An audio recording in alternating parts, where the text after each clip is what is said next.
Gəncədən adam aparırsınız ya ora. Uşaqları aparıb nə verdiniz? Öyrəni kəsib satırdınız. Sosial medyada yayılan bu video geniş müzakirələrə səbəb olması ilə yanaşı, həm də bir məsələni gündəmə gətirdi.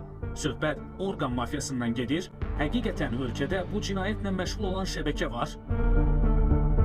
Gəncədən adam aparıbsan, oğruyla aparıbsan mı iş? Hatırırsan aparıbsan? Məktəbdən aparıbsan? Bu sorğu-sual edənin kimliyi və videonu nə üçün çəkdiyi naməlum olsa da, məlum olan bir şey var ki, şəxsin danışığı adamı heyrətə gətirir. Börəyini satır, sonra da öldürdünüz.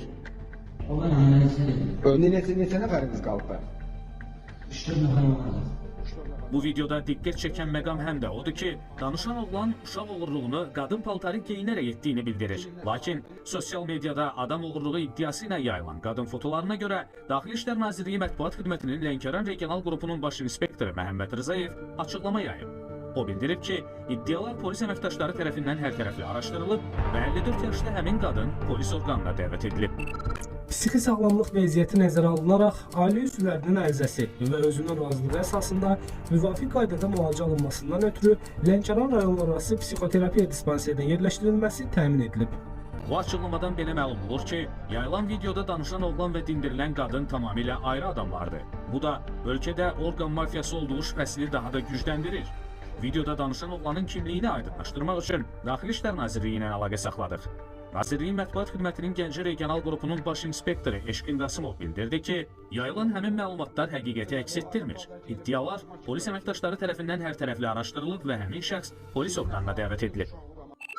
Psixi sağlamlıq vəziyyəti nəzərə alınaraq, ailə üzvlərinin ərizəsi və özünün razılığı əsasında müvafiq qaydada müalicə alınmasından ötürü Gəncə şəhər psixoterapiya dispanserində yerləşdirilməsi təmin edilib. Ölkədə hər il nə qədər insanın itməsi ilə bağlı rəsmi məlumat olmasa da, mətbuatda Dövlət Statistika Komitəsinə istinadən yer alan xəbərə görə 2019-cu ildə Azərbaycanda 904 nəfər itkin düşüb.